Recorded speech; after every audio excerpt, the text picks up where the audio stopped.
You're about to hear a truth that, if you truly understand it, could completely change the way you see your body, your energy, and even your sense of masculinity. Because there is one simple action, something you do every single day, that quietly determines whether your body is building itself up or slowly breaking down. That action is how you walk. Most people think walking is just a light habit, something casual, something that doesn't really matter. They stroll, they wander, they move without intention, and believe they're doing something good for their health. But the reality is, most people are walking the wrong way and getting almost zero biological benefit. If you stay with me until the end, you won't just understand why walking is one of the most powerful hormonal levers your body has. You'll understand the biology behind it and how to turn something so simple into a tool that rebuilds your entire system from the inside out. But before we talk about how walking makes you stronger, we need to look at what happens when movement stops. Imagine a group of young, healthy men in their physical prime. No changes in diet, no lack of sleep, no stress manipulation. The only thing researchers changed was their movement. They were told to reduce their daily activity to about 1,500 steps a day. That's it. A number that sounds small, but closely resembles the lifestyle of many modern people. From bed, to car, to desk, and back again. Within just 2 weeks, their bodies began to shift. Not in a good way, but in a silent decline. Their insulin sensitivity dropped significantly, their bodies started storing fat faster, and most concerning of all, their testosterone levels fell. The body, sensing a lack of movement, essentially decides there's no need to compete, no need to push, no need to reproduce. It shifts into a kind of biological survival mode, conserving energy instead of building strength. But when those same men were told to start walking again, just normal daily movement, everything began to reverse. Metabolic markers improved, energy started to return, and testosterone began climbing back toward baseline. This proves something very important. Your body does not see inactivity as normal.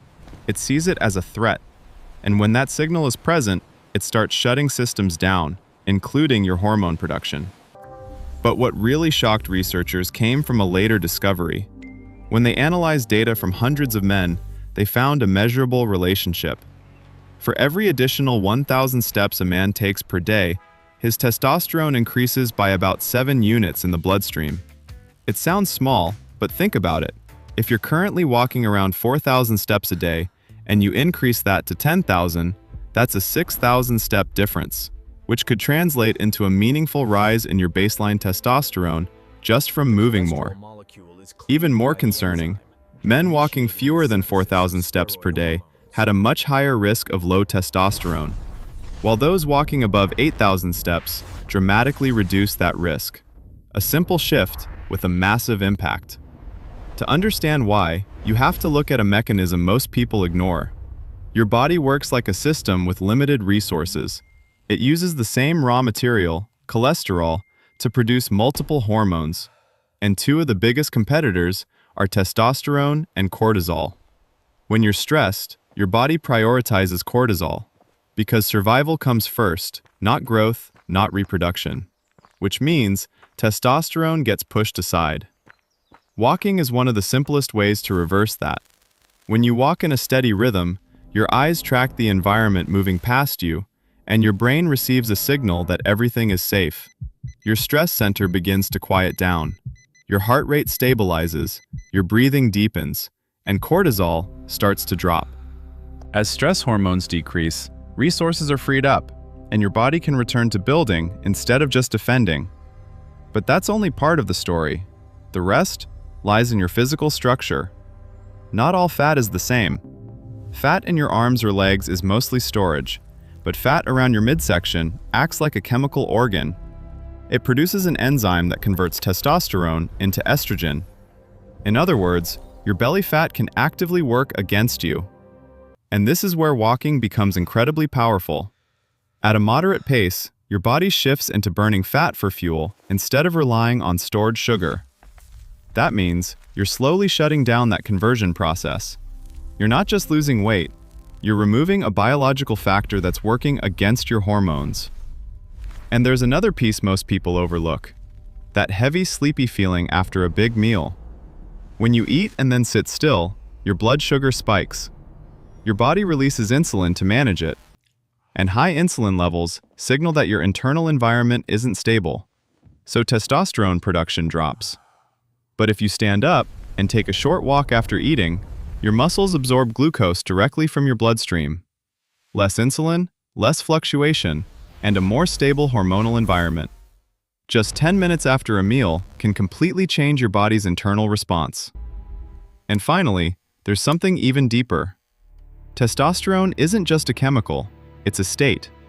It's tied to motivation, drive, and the desire to take action. When you sit all day, you don't just weaken physically, you lose that internal spark. Walking breaks that loop. As you move, explore, and engage with your environment, your brain releases dopamine. You feel better, more alert, more driven. And that state encourages your body to produce more testosterone. A positive cycle begins. You move, so you get stronger. And because you feel stronger, you want to keep moving. That's how your body is designed. If you want to use this to your advantage, remember 3 simple things. Walk with intention. Not a slow stroll, but a pace that feels purposeful.